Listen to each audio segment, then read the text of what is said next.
자, 오늘은 제 35강 벌써 35번째가 됐어요. 창세기를 생명이라는 관점으로 관통을 하여 하나님의 은혜와 은총을 발견하고, 그래서 이제 말씀을 나누는데, 제가 굳이 순서를 붙여본 것은 뭐냐면, 이 생명을 주제로 창세기의 말씀을 나누는데 35번째가 됐다. 몇 번째가 될지는 저도 잘 모르죠. 처음 하는 것이니까. 이 생명의 주제를 가지고 처음 하는 것인데, 오늘 10월달 새벽 예배 주제가 생명과 삼위일체 하나님이었거든요.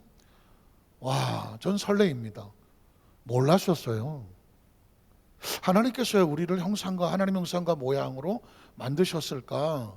그냥 하나님이 그냥 하셨겠지 생각을 했는데, 이번 새벽 예배를 드리면서 생명과 창조주 하나님의 그 관계를 찾아보다가 깜짝 놀란 것은, 그래서 하나님께서 우리를 자녀라고 말하는구나. 하나님이 우리의 아버지, 어머니, 보호자가 될 수밖에 없구나. 왜? 하나님께서 우리를 다른 어떤 동물들에겐 그런 말을 하지 않았지만 우리 형상과 모양을 따라서 만들자. 하필이면 그래서 우리는 원인도 모르고 이유도 모르면서 창조가 됐는데, 누굴 닮았어요? 하나님의 형상과 모양을 담고 태어났다는 거예요. 그게 얼마나 귀하고 놀라운 것인가. 알고 보니 하나님은 저와 여러분을 자녀로 삼아주신 거야. 그랬네. 그래서 말씀드렸지만 요한복음 1장 12절에 영접하는 자 곧 그 이름을 믿는 자들에게는 다른 것도 아니고 집이나 하나 주시지, 대장동에다가 집이나 하나 주시지, 그것도 아니고 하나님의 자녀가 되는 권세를 주시더라고.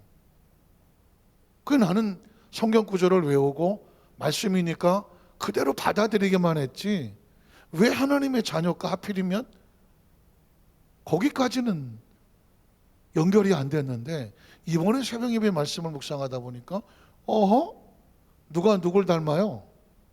자녀가 부모를 닮지. 닮아. 야, 넌 네 아버지하고 똑같다. 야, 그 얘기는 뭐예요? 넌 안 봐도 누구 자식인지 알겠다. 왜 그럴까요? 부모하고 자식은 유전자가 같아요. DNA가 같거든. 그러니까 하나님이 저와 여러분을 천하보다 소중한, 이 생명 하나가 천하보다 소중할까 그랬더니, 그 생명의 DNA 속에는 하나님의 형상과 모양이 있는 거야. 그러니까 저와 여러분이 얼마나 소중한 존재냐면 하나님을 닮은 존재거든. 하나님께서 야, 너희는 피차에 생명을 죽이거나 살인하면 안 돼. 이유가 뭐냐? 그 생명 속에는 내 형상과 모양이 있다고. 사람이 사람을 피차에 존중해야 되는 이유는 뭐다? 그 사람 속에도 누가 있다? 하나님의 형상과 모양이 있는 거예요. 그러니까 저와 여러분이 천하보다 소중한 것은 하나님의 형상과 모양이 있는 것이고, 인간은 존재적으로 존귀한 이유가 뭐냐? 젊었을 때 20대 팔팔할 때만, 그때만 사람 취급하고, 나이만 한 120살 됐더니 아유 노인 됐다고 나이로 사람을 가늠하는 건 아니에요. 외모로 가늠하는 것도 아니고, 배운 것도 가늠하는 것도 아니에요. 뭘 치장하느냐를 가늠하는 게 아니에요. 사람은 존재적으로 그 속에 하나님의 형상과 모양을 닮았기에, 믿으십니까? 어린아이라도, 피덩이라도, 뱃속에 있는 태아라도, 나이가 150 드신 연세 드신 분이라도 그 존재 자체가 하나님 앞에 소중하고 귀한 생명이다. 믿으십니까? 그러니 우리는, 그리스도는 적어도 사람을 대할 때, 피차에 대할 때 어떤 것으로도 평가하지 않는다. 오직 그 안에 누가 계시다? 하나님의 형상과 모양이 있다. 그래서 절대로 사람을 멸시하지 않는다. 비난하지 않는다. 평가하지 않는다. 그 사람의 마음에 상처 주려고 하지 않는다. 이것만 가지고 있으면 세계 평화는 그냥 오는 거예요. 피부 색깔이 다르다고 가서 찔러 죽이고, 우리보다 못 산다고 찔러 죽이고, 핵폭탄 있다고 찔러 죽이고, 조총 있다고 화살 쏘는 조선을 쳐들어와서 하고, 이런 것들은 그 상대의 형마가 얼마나 중요한 생명인가를 잊어버리기 때문에 그런 일이 생기는 거거든요. 그래서 하나님의 형상과 모양을 닮았지. 그래 하나님의 아버지가 우리를 도와주지. 하나님 왜 우리를 돌보아주시나? 끊임없이 용서하시나? 왜 성경에 탕자의 비유가 있나? 탕자가 나갔다 나쁜 일하고 돌아와서 종이라도 써주세요 그랬는데 왜 아버지는 버선발로 달려가 갖고, 이 중동의 사람들은 슬리퍼 신고 다니고 가죽 샌들 신고 다니고 긴 옷을 입고 다니는데도 불구하고, 염치 불구하고 이 허벅다리 드러나게 바지 째껴 있고, 중동 사람은 뛰지를 않는다는데 그 동네 사람 창피하게 걷어 올리고 막 뛰어갈까? 체면 불구하고 자존심 불구하고 명예 불구하고 왜 달려갈까? 누가 달려와? 아들이 오잖아. 죽었다가 잃었다간 아들이 오잖아. 그래서 아버지가 달려나간. 옛날에 친정에 며느리 딸이 가면은 친정 엄마가 버선발로 달려나온, 버선발로 달려. 이상하게 버선도 신발도 신을 수 있는데도 불구하고 고무신 안 신고, 아이고 우리 영미야. 영미는 우리 집 사람입니다. 예. 그러고 오는 거죠. 아, 이봐 임자 좀 천천히 뛰어. 냅둬요. 우리 사람 맨날 그랬다고 그러더라고요. 저 부여에 막 중학교 때부터 서울서 공부하다가 방학 때 내려가면 아이고 의미는 아니고 충청도니까 하여튼 간에 왔다고 하더라고요. 왜 그래 왜? 자식이니까 돌보는 거죠. 그래서 가르치고. 제가요 지난주 설교 싹 잊어버려요. 주일날 설교하면 그 다음 주 설교는 싹 잃어버려요. 왜? 이번 주 설교해야 되니까. 그런데 이번 새벽 예배는 잊어버리질 않아. 이건 그냥 원칙이야. 하나님이 우리가 닮았지, 아버지가 도와주기, 돌보지, 할 거 하지 않을 거 가르쳐 주지, 그리고 번성, 형통 이런 나라가 해나갔던 하나님 본심이야. 이게 제가 첫째 날 새벽 설교한 거예요. 자, 오늘 아침 뭐 설교했어요? 다 잊어버렸지? 감사해요? 잊어버려 다음 주 또 하지? 그러잖아요. 예수 그리스도는 뭐예요? 메시아의 사역은 생명, 치유, 구원. 메시아가 와서 뭐 해? 예수님 와서 뭐 했나? 예수님 뭐 했나? 볼 것도 없어. 예언된 대로 생명을 구원하고 치유, 말씀을 응하게 하려 하심이라. 예수님은 그대로 하는 거고. 십자가가 왜 있어? 왜 십자가에 달리나? 생명을 내어주고 생명을 건지는 거 아닙니까? 가셨으면 왜 와 또? 이 지긋지긋한 지구에 왜 와? 십자가 매달고 막 처참하게 하고 제자들이란 것도 다 도망가고, 그걸 왜 와? 내가 다시 와서 너희를 내게로 영접하여 나 있는 곳에 영원히 있게 하리라는 생명을 찾으러 오는 거죠.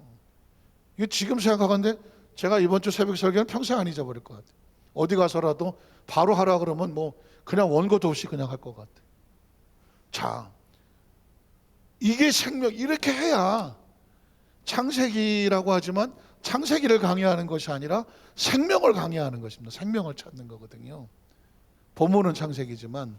그래서 생명의 관점으로 오늘 제목은 뭐냐면 생명과 미래를 예언하신 하나님. 한번 따라하시까? 생명과 미래를 예언하신 하나님. 미래가 왜 중요하죠? 생명은 과거가 있고 현재가 있고 미래가 있어요.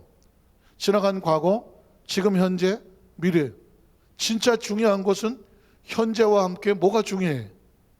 미래는 그 생명이 어떻게 될 것을 아직 알지 못하지만 벌어질 일이기 때문에 생명에게는 미래가 중요해요. 미래가 중요해.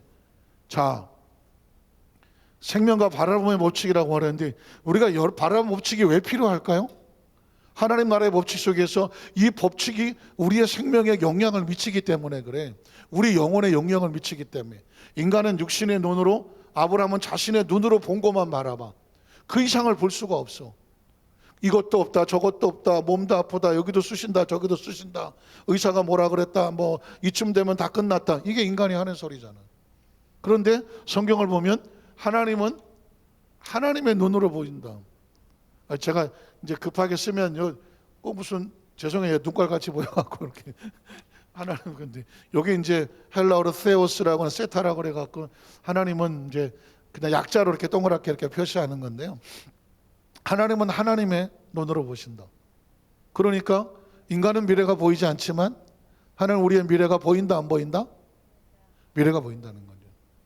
제가 이 말씀에 영감을 받아갖고 제가 성경을 또 연구하고 있는 게 있어요. 연구하고 있는데 그거를 잘 정리하면 여러분에게 한번 또 강의를 해볼 겁니다. 저는 참 신학을 하면서 정말 감사한 건 뭐냐? 성경을 이렇게 보면 쑥 들어가서 전혀 보지 못했던 세계가 이렇게 열리는. 그러니까 처음에는 성경을 수도 없이 통독을 했죠. 1단계. 눈 감고 있으면 성경이 이렇게 지나가죠. 이렇게. 옛날에는 이렇게 지나갔죠. 세로로 썼으니까. 성경을 이렇게 이렇게 아래 위로 썼잖아요. 눈 감고 있으면 창세기부터 이렇게 지나가죠. 아, 이게 몇 장 몇 절이 위에 있다, 아래에 있다. 이 내용이 이렇게 지나갔어요. 두 번째 단계. 그러다 보니까 어느 날 성경에서 엄청난 소리가 막 들려. 그 다음에 노트를 사서 그 성경의 이야기를 다 적죠. 막 적어요. 그러다가 또 어느 날은 3단계. 단어 하나를 못 지나가.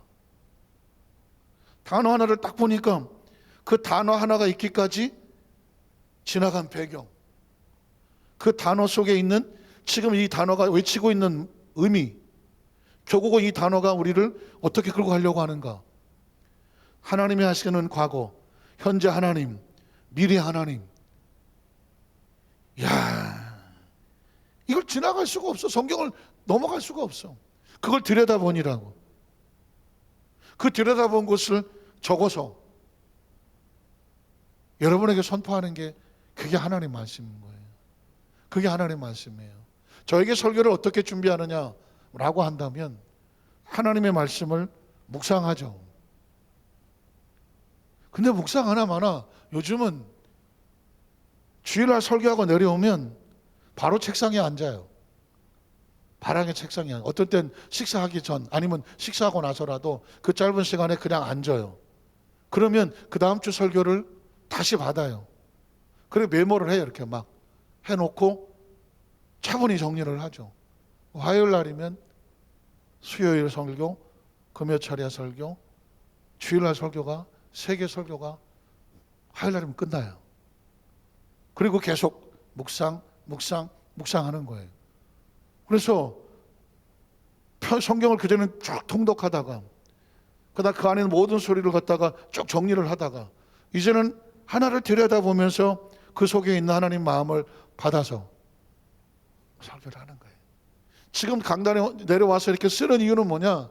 강단에서 그냥 설교를 하다가 보면 그 내용대로 쭉쭉쭉쭉 가야 되는 제한이 좀 있고요. 지금 같은 경우에는 제가 좀 자유롭게 움직이잖아요. 음이 업무야 뭐 이런 소리도 하고 막 제가 잘 안 그래 보이는데 잘 안 하고는. 그런데 내려오면 좀 편안하게 그때 이야기를 좀 할 수가 있잖아요. 그래서 제가 내려왔어요. 자, 그런데 요 구절 속에 있는 생명과 미래를 예언하신 하나님, 어쨌든 모든 말씀은 생명과 관련이 있는데 이 본문 속에서 아브라함은 자신의 눈으로 보고 하나님 눈으로 보신다고 말했는데 하나님께서 내가 너에게 어떻게 하리라 라고 축복을 하니까 첫 번째 아브라함이 하나님 앞에 질문을 합니다. 질문을 해요. 왜? 하나님은 보이는데요, 난 안 보여요. 그러니까 이게 아브라함의 질문이 아니라 모든 크리스찬의 질문이죠. 우리는 뭐가 문제예요? 하나님은 보인다고 하는데 누가 안 보여? 난 안 보여. 보통 문제가 이런 거잖아요. 자, 그러면 창세기 15장 4절로 7절에 보면 아브라함을 향한 하나님의 약속, 뒤집어 말하면 하나님의 눈으로 보고 있는 하나님만이 보시는 거예요. 야훼의 말씀이 그에게 임하여 이르시되 자, 그 사람이 내 상속자가 아니라 내 몸에서 날 자가 내 상속자가 되리라 하시고, 그를 이끌고 밖으로 나가서 이르되 하늘을 오르는 목표를 셀 수 있나 보라. 봤는데요, 뭐밖에 안 보여? 별밖에 안 보여. 또 거기에 이르시되 내 자손이 이와 같으리라. 인간은 하늘의 별을 보는데 하나님은 뭐라고 말하냐면 네가 받을 복이 별같이 많어. 믿으십니까? 똑같은 별을 봤는데 인간이 볼 땐 그냥 별이요, 그냥 별. 근데 하나님 말씀은 네가 받을 복이 별같이 많어. 한번 따라하세요. 내가 받을 복이 별같이 많으리라. 신앙이란 뭐냐? 우리 눈에는 별로 보이는데 하나님의 눈으로는 저게 내가 받을 복의 숫자처럼 보여. 아, 하나님이 보게 하시는 걸 내가 같이 바라볼 수 있는 걸 뭐라고 말한다? 믿음이라고 말하고 신앙이라고 말하는. 저기 여기 나오셔서 말씀을 듣는 이유가 뭘까요? 내가 볼 때는 그냥 깜깜해. 근데 하나님 보시기에는 그 깜깜한 거는 별이 뜨려고 깜깜한 거야. 응? 낮엔 별이 안 보이잖아. 너한테 별을 보여주려고 캄캄한 거야. 아, 그러면 캄캄해도 축복이고 갑자기 별이 사라져. 아이고 하나님 별이 사라져요. 어떻게 해요? 사라져도 괜찮아. 왜? 별이 사라지면 뭐가 뜬다? 아이고, 어느 교회 다니시오? 진짜 하나를 가르쳐주면 열을 알아. 별이 사라지면 해가 떠. 그러면 또 새로운 게 뜨는 거지. 그러니까 자, 셀 수 있나? 그 일에 내 자손이 이와 같으리라. 또 아브라함이 그걸 믿었대. 또 자, 이 양반 대단한 사람이네. 그걸 믿었대. 지금 자식이 하나도 없는데, 깜깜한데 하늘의 별처럼 네 자식이 많으라 했더니 아브라함이 이걸 믿었다네. 또 그때 하나님 뭐라고 하냐면 야, 너 참 의롭다. 야훼께서 이를 그의 의로 여기시고. 제가 아마 이 본문을 수도 없이 말했을 거예요. 조용히 목사님 설교 가운데 4차례 영성을 하면 이 본문이요, 아주 엄청난, 뭐라고 말해야 되나, 임팩을 주고 이걸 강조하시는 거예요. 이게 바라봄의 법칙이거든. 하늘을 별을 봤는데 별로 안 보이고 내가 받을 축복의 숫자로 보이고, 밤이 캄캄한데 캄캄한 게 두려운 게 아니라 거기서 나타나는 별이 나에게 휘황찬란하고, 아니 별이 사라지고 희미해지는데 걱정하지 말라는, 뭐가 있어? 해가 뜬다네. 이걸 바라보는 걸 뭐라고 말한다? 믿음이라고 말하는. 또 그에게 이르시되 나는 이 땅을, 내가 누군지 아느냐? 이 땅을 내게 주어 소유를 삼게 하려고 너를 갈대의 우리에서 이끌어낸 야훼 하나님이다. 한번 따라하세요. 내가 왜 여기 서 있을까? 따라 하신 거예요? 한번 따라. 내가 지금 왜 여기 서 있을까? 그 이유가 뭘까? 이유가 뭘까요? 하나님이 너에게 이렇게 하려고 너를 여기까지 이끌어낸 내 배후에는 누가 있다? 하나님이 있다. 그래야 삶의 의욕이 있는 거지. 이게 삶의 의미. 삶의 의미란 뭐냐? 내가 지금 여기 있는 이유, 하나님이 나를 이곳에서 어떤 소유를, 어떤 축복을 주시려고, 어떤 사명과 직분을 주시려고 여기까지 이끌어 오셨구나. 믿으십니까? 이걸 확인하는 삶은 매일매일이 기쁘고 설레이고 감사하죠. 이게 있어야 생명의 가치가 있는 거지. 내가 어쩌다가 여기까지 와서 여기 있을 사람이 아닌데 그놈의 여러분 보십시오. 내가 지금 여기 서 있는 것이 하나님의 계획 속에서 하나님 나를 끌고 온다는 확신이 없으면 인생은, 그 생명은 천상에 불쌍해. 아브라함이 아마 그랬을 거예요. 갑자기 갈대우를 떠나다가 아버지가 돌아가시고 조카 하나 떨렁 남았고 그걸 데리고 낯서고 물서러운 갈대 가나안 땅에 들어왔더니 갑자기 하나님이란 분이 나타나셔서 그 복을 주겠다고 말씀하고, 뭐 아무리 기다려도 자식은 없고 애다 버리겠다, 종이나 세우자, 아유 내 팔자야 이러고 앉아 있는데 하나님께서 말씀하시기를 너 나 누군지 모르지? 나는 너를 아예 시당초부터 이 땅을 줘서 이 땅에서 너를 통해서 내 꿈을 이루려고 세운 하나님이야. 믿으십니까? 적어도 그러면 내가 당당하잖아. 저와 여러분이 신앙이 당당해야 돼요. 자신만만해야 돼요. 하나님이 주신 백그라운드, 그가 나를 여기 갖다 놓으면 뭐 좀 없으면 어때? 어차피 아브라함도 아무것도 없더만. 그렇지만 누가 있어요? 하나님이 있잖아. 누가 그러더라? 목사님은 뭐 그렇게 당당하냐고 그러더라. 누가 그랬어? 내가 했다 손 들어보세요. 누가 나한테. 어디서 그랬는지 모르지만 제가 4차원의 설교만 하면 막 눈가리 이만해갖고 막 입에 거품을 물고 막 강대성을 부술듯이 덤벼드니까 어떤 분이 목사님은 뭐가 그렇게 당당하냐고 그러더라고요. 내가요? 내가 뭐 당당할 건 없는데.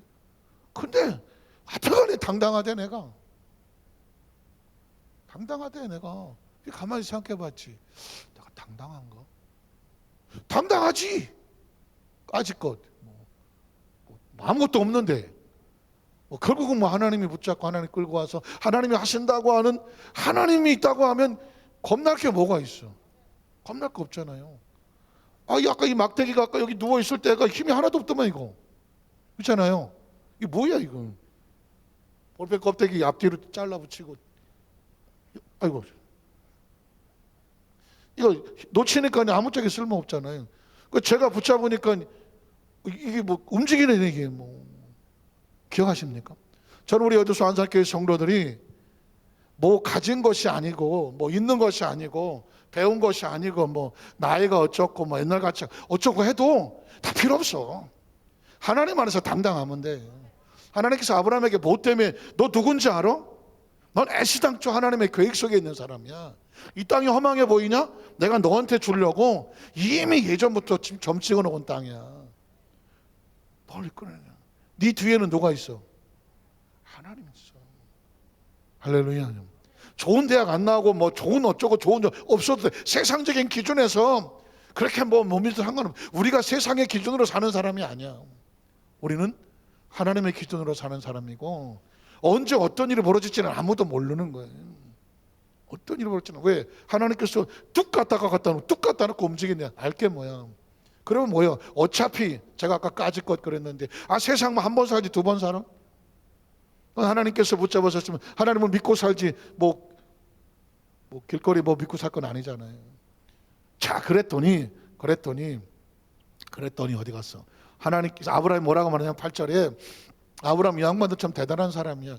하나님께서 그렇게 했더니 아까는 믿고 나왔더니 그러더니 뭐라고 말하냐면 속에 있는 얘기를 하는 거지. 뭐라고 얘기할까요? 그러면 하나님, 내가 이 땅을 소유로 받을 것을 무엇으로 내가 확신하겠습니까? 어디 가서 내가 이 땅을 받았다고 뭘 좀 증거라도 있어야 되지 않겠습니까? 사람은 항상 뭘 달라 그래? 보여달라고 그래. 뭘 증거를 달라 그러고 확신을 달라 그러고. 이왕 얘기 나오신 김에 땅문서라도 달라고 하는 거예요. 그래야 내가 믿지. 안 그러겠습니까? 이게 아브라함이. 그래서 성경이 재밌는 건 뭐냐면요, 하나님께서 어떤 말씀하셨을 때 믿습니다 하고 나간 놈은 한 놈도 없어. 꼭 거기서 그렇게 말씀하셔도 인간이니까 그래도 뭘 좀 표적을 주셔야죠 라고 묻는 질문에 제가 뭉클한 겁니다. 아이고, 아브라함 우리 형님이라고 그러기엔 나이 차이가 너무 많이 나는데 어쨌든 아브라함 형님하고 우리가 같은 사람이구나. 자, 그때 하나님께서 질문에 대해서 응답을 하시는 거죠. 그래서 나오는 게 본문인데 9절에 보니까 야훼께서 그에게 이르시되 나를 위하여. 참, 핵심 단어는 이거. 한번 따라. 나를 위하여. 나를 위하여. 어떻게 하라고? 3년 된 암소와 3년 된 암염소와 또 3년 된 순양과 산비둘기와 집비둘 새끼를 가져와라. 이게 초기 제사잖아요. 초기 제단이고, 그 초창기 예배의 형태와 같은 거죠. 물론 가인과 아벨도 하나님 앞에 예배를 드리고 제단을 쌓았지만, 초창기에 하나님과 인간이 만났을 때에 하나님은 인간에게 제물과 제단을 쌓으라고 말씀하셨고, 그 인간은 하나님 앞에 제물과 제단을 통해서 하나님 앞에 경배와 마음과 어떤 예의와 예배를 드렸죠. 그런데 그 목적이 뭐냐? 누구를 위해서? 나를 위하여. 한번 따라, 예배는 하나님을 위하여, 하나님이 원하시고 하나님께 드리는 것이다. 목사님 아까 예배는 나를 위해서 드린다면서요? 하나님을 위하여 드릴 줄 아는 사람에게는 그 예배가 그 사람을 위한 것이다. 믿으십니까? 그래서 여러분, 예배를 하나님을 위하여 드린다는 인식이 정확하셔야 돼요. 예배는. 믿으십니까? 자, 재밌는 사실은 뭐냐면, 나를 위하여 제물과 제단을 가져오라 라고 말씀하시는 하나님의 의도, 어느 그 예화 집에 보니까 큰 지상에서 부자로 살았던 사람이 이제 뭐 천국을 가게 됐답니다. 천국을 갔는데 가보니까 뭐 천국에 자기가 살던 집보다 더 좋은 집들이 뭐 으리으리하게 많이 있더래요. 그래서 야, 내가 이 땅에서도 엄청 부자로 살았는데 천국에 가니까 뭐 내가 살던 집은 집도 아니네. 역시 내가 예수 믿기를 잘했네. 큰 집에 살겠구만. 그랬더니 그 집의 문을 열고 들어간 것이 아니라 계속 지나가더래. 계속 가다 보니까 조금 작은 집이 나오고, 가다 보니까 점점 산골 같은 데가 나오더래. 그래서 왜 나를 이런 데로 끌고 오냐고. 나는 천국에서 전원주택 싫다고. 나 싫다고. 왜 그러냐 했더니, 아이고 당신 집은 조금 더 가야 된다고 하더래. 근데 거의 뭐 산골에 오막살이 같은 집으로 끌고 가면서 여기가 당신 집이라고 그러더라는 거예요. 그래서 아니, 내가 지상에도 그렇게 안 살았다고 왜 나를 이런 데로 끌고 오냐고. 아까 그 으리으리한 집들도 많은데 나 그런 집 달라고. 그랬더니 그 천사가 그렇게 말하더랍니다. 당신이 지상에서 살아있을 때 하나님께 드린 그 제물이 너무 조금이라서 그걸로는 초가집밖에 못 졌다고 그러더래요. 당신을 위해서는 그렇게 큰 집을 살고 잘 살았는지 모르지만 하나님께 드려진 제물이 너무 작아서 그걸로 천국에서 집을 지려다 보니까는 저기 산속에 있는 오막살이밖에 못 졌다. 물론 이제 예화하고 어떻게 보면 조크 같기도 한데, 뭉클거리는 것은 뭐냐면, 하나님께서 우리에게 제단과 제물을 요구하시지만 하나님은 제단과 제물을 흑염소탕 먹고 무슨 한우 족발 먹으려고 달라시는 게 아니라 누구를 위해서 제물을 드린 건가요?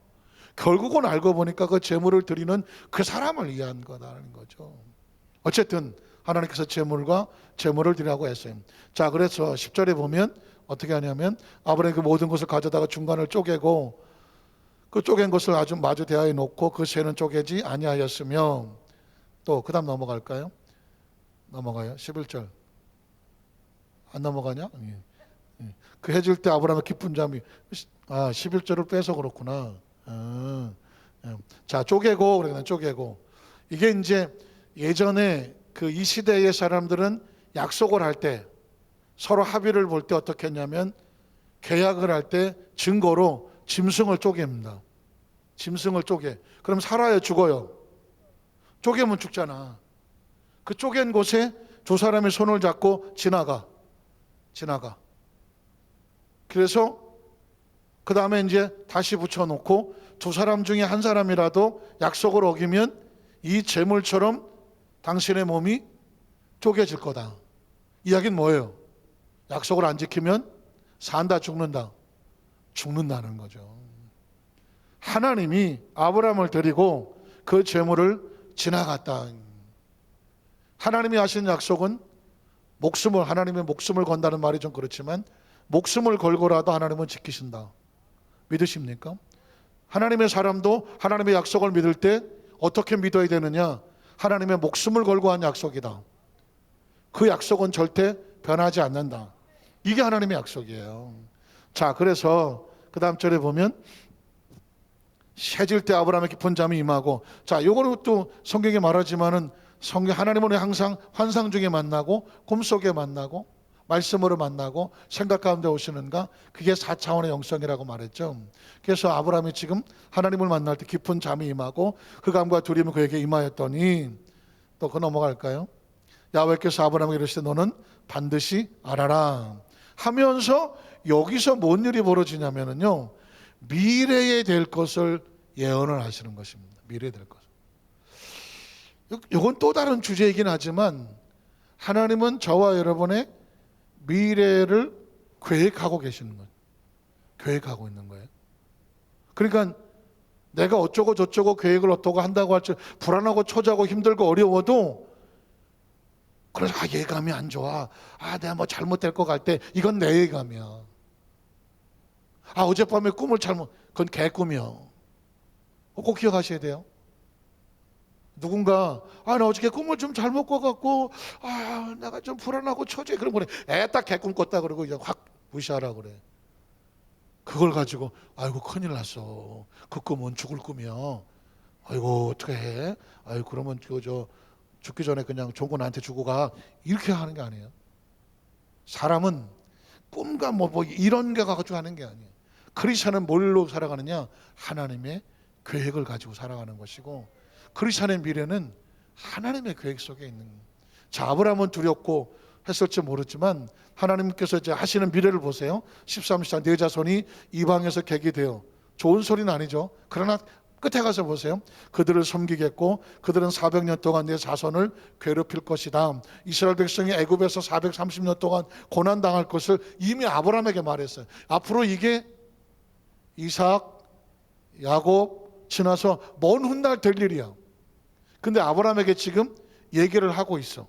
그리고 이 얘기는 출애굽기에 그대로 이루어져. 문제는 뭐냐면, 그러니까 이 모든 일들이 누구의 계획 속에 있다? 하나님의 계획 속에 있는 거예요. 그들이 섬기는 나라를 내가 하나님 백성을 괴롭혔지만 하나님은 그 백성을 징벌할 것이며 그 후에 내 자손이 나올 때 빈손으로 나오지 않냐고 큰 재물을 이끌고 나오게 될 것이다. 하나님의 계획 속에 있는 거죠.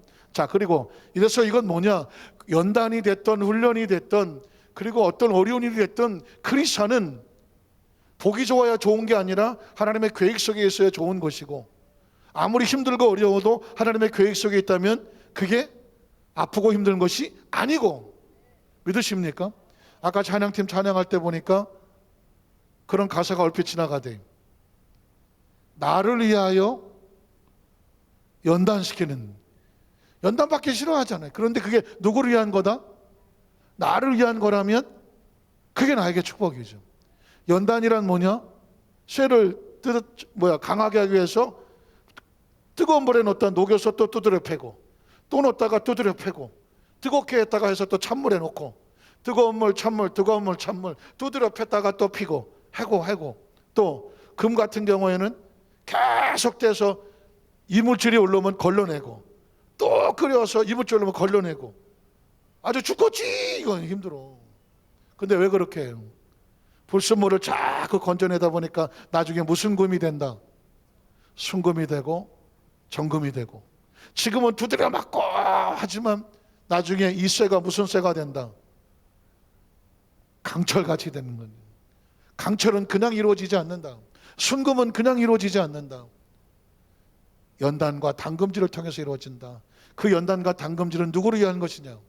순금이 되기 위한 것이고 강철이 되기 위한 것이다. 15절에 보면 너는 장수하다가 평안하게 조상에게로 돌아가 장사될 것이고, 아브라함의 미래를 하나님께서 약속해 주셨고, 16절 17절에 보면 네 자손은 4대 만에 이 땅으로 돌아오리니 이는 아모리 족속의 죄악이 아직 가득 타지 아니함이라.